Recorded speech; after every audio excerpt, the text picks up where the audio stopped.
Hello, ladies and gentlemen, children of all ages.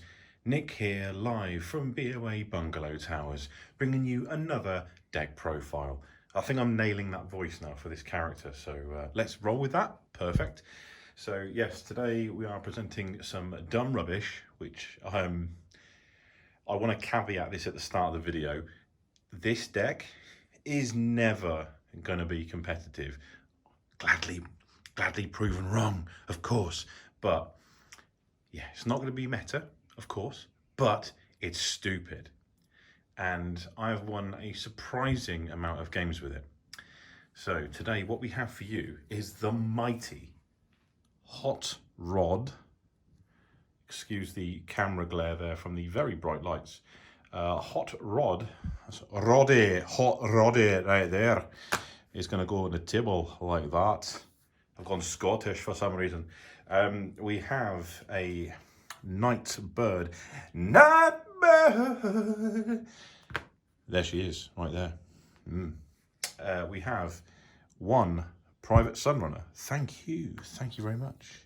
And of course, to round out the team, a Private Vanguard. Not Vanguard 1, yes, not that one. Shout outs to RJ for the love there. He is now considered in Wreck and Rule lore as Broken RJ, so wrestling fans will know what I'm talking about. Anyway,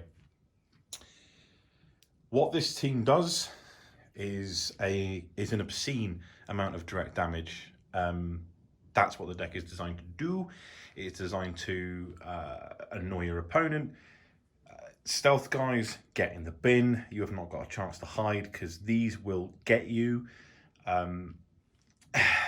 It's a tough one because I sat on the train one day designing this.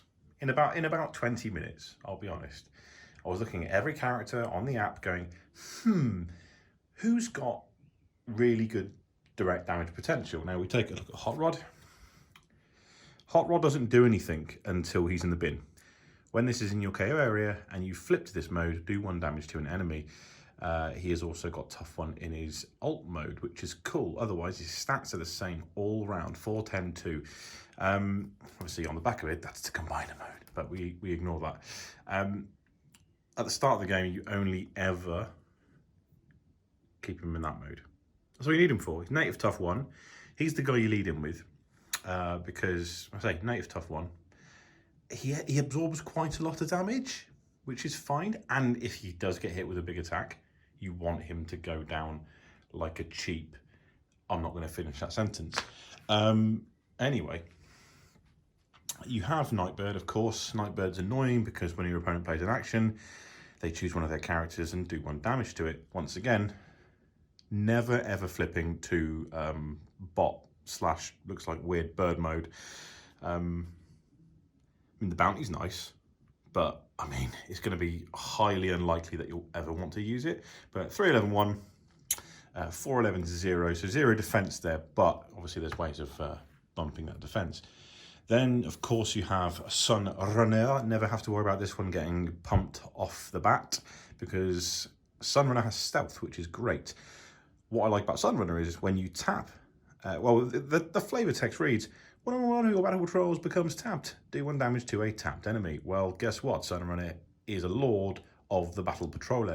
So you tap Sunrunner, 1 damage. Eat it. Otherwise, 281. Never flip to this mode, really. It's pointless. And finally, Vanguard 351. Vanguard is a battle master, which is nice. But Vanguard stops your characters taking humongous pain while they're alive, because when one of your other characters defends and you flip at least 1 white, so that character can't take more than 5 attack damage this battle. Not saying that there's a million whites in this deck, but you're more likely to get lucky if you've got a tough armor on or something like that. And with Hot Rod going first, for instance, like he's flipping 3 cards instead of 2, so slightly bigger chance to flip that white. Therefore, he will only take 5. If they target down Vanguard, guess what? You put them on a character, do a damage to a tapped enemy. So once again, more pinging. So each character, as you can see, has ping damage. One thing you will notice off the bat that these guys, and this This is the one downside with this deck, and I probably shouldn't lead in with, oh, look at this amazing deck I've got, it's so good. In terms of attack damage, this deck does nothing. One thing I will say, if you're fighting an aggro decks tend not to run too much in the ways of defensive pips. So even if you're attacking for 3, chances are you're gonna get 1 or 2 damage off a turn anyway, which is fine. If you're fighting blue decks, unless it's Shockwave or like General Prime, who can run blue and still hit like a monster, these guys will survive long enough for your ping damage to destroy them, hopefully. That's the idea. But we're going to clear... I was going to be aggressive, but then wasn't. We're going to show you some cards that go along with his deck. So firstly, we're going to show you some weapons. Starting off in true direct damage style, we have 3 sturdy javelins. Of course, if it's on a melee character, it has +2. When this is on a range and you in any attacks, you scrap and do 2 damage to an enemy. Well, looky, give me that cookie. Ranged. All ranged. Hello there. So, as you can see, sturdy javelin is capital. It's really good. So 3 of those, because why not? Other weapons, we're doing small amounts of damage, but 2 laser cutlasses on all these tiny characters. +1, PS3. At least that damage is going through, eh? So that's fine. Laser cutlasses. Now, I apologise in advance. This next card is a complete meme. It can only go on 1 character. I know what you're thinking. Why put this in the deck, you madman? Because it's funny. Because if you do get it off, it will be hilarious. And that's 3-foot multi-missile pods. Sunrunner is not going to get cleared out. If you start putting these on Sunrunner early game, right? It's got stealth. It can go last. There are ways to protect Sunrunner while you build up these bad boys and put them on. So, missile pods, memes, fun. An absolute staple, 3 armed hovercrafts. When you put this on a ranged character, do 1 damage to each enemy. Fun. Erratic energy grenade. At the start of your character, do 1 damage to the upgraded character. When the upgraded character is KO'd, do 2 damage to each enemy. I like to put this on Vanguard, or if Hot Rod's on his last legs, because you don't mind Hot Rod dying so much. You put it on there and they will either focus that character down and risk doing 2 damage, or it will be a target for removal over other stuff because it's 2 damage to the entire enemy team, which is really good. There's only 1 in the deck though, only 1. Next up, of course, 3 Hammer Blasters, double blue pip. Not much more to be said about that. Never play it. 3 reinforced platings because tough 2. Defense. 3 medics protective fields, granting safeguard to your best friends. That's those guys there. Yes. And finally, 1 pocket processor, because at the start of your turn, you love to draw an extra card. There it is. Right. Excuse me while I do some jiggery pokery and shove these to the side. There you go. My magic skills are just getting better and better and better. I know what you're thinking. I could have laid them out that way in the first place. I know, but I wasn't thinking. It's done now. Anyway, let's carry on. So, action time. We have Uno Espionage, because there will always be that time where you want to get rid of key cards out of your opponent's hand, something that's going to hurt your peoples. So, just 1. You can grab it. You can use it. Everyone loves an espionage. Ding! We have 2 Pep Talk. Card draw. Pep Talk's nice. It's blue. Blue pep. Yes. 2 copies of Vaporize. Yes, getting rid of an enemy upgrade is always good. For added bonus protection, 3 Hidden Fortifications. It's a secret action. It's tough 3. You like it. It's very nice. So we're going to put that there. Just there. Yes. 2 copies of Brainstorm. Because you want to be playing... There's sometimes you're going to want to play 2 actions per turn. 1 to protect yourself. 1 to do some spicy jank with the cards that are coming up shortly. Or maybe just 2 of those. To annoy people. Yeah. Now, my favourite part of the deck. The damage. 3 copies of Marksmanship. All your characters are ranged. At some point, your opponent's going to have a bot. It makes sense. It's 2 damage. It's free. You enjoy it. Slightly out of shot, sorry. 3 copies of Inferno Breath. Inferno Breath is great. Works on only 2 characters in the deck. That's Vanguard and Sunrunner.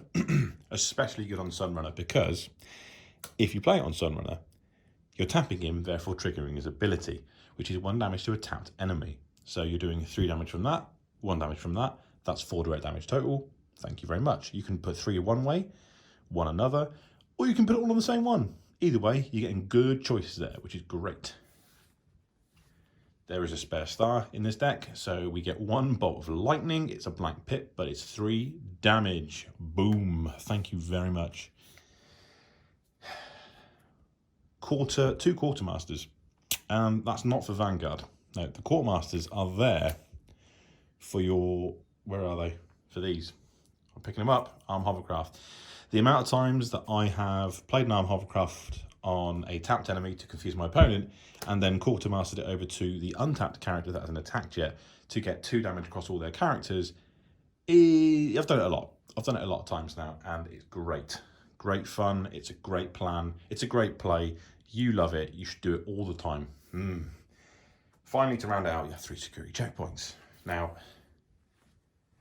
it's a standard. It's double blue. It's, you know, security checkpoint's a good card if you think they've got lots of stuff in their hands. Maybe you've peeked at their hand with the espionage. Maybe you've seen that they've got a hat. You've brainstormed into the espionage and you've got a handful. You know, you've seen they've got a handful of upgrades. And you use a security checkpoint to go, no upgrades for you. Bye. Obviously, if you've got upgrades, then don't do it. But it's mainly there for the double blue pips, so let's not worry. As you can see, it's an interesting list. Once again, I said it's not meta, of course, but it is a lot of fun. It's very good at combating decks like Airstrike Patrol, Off-Road Patrol, or any of the patrol decks that like to hide behind 1 character. As I found out, as you may have seen on a previous video, playing against a COG deck that Dan was running, I initially thought I was going to get wiped, but it turned out this was very good against it. So yeah, and like I said, you end up pumping out some serious direct damage with this, more than I realised when I first put it together. I thought I put it together as a joke, thinking, what is the worst deck I can put together? That actually, after some playing, seemed a bit survivable, but because Hot Rod tends to last quite a while, and I think people are getting a little bit confused about who to target down.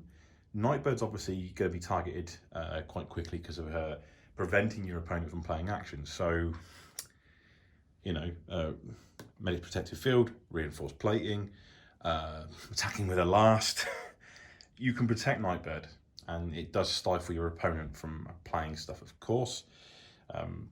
It doesn't matter really which one of these guys dies first, because the other 3 can still finish.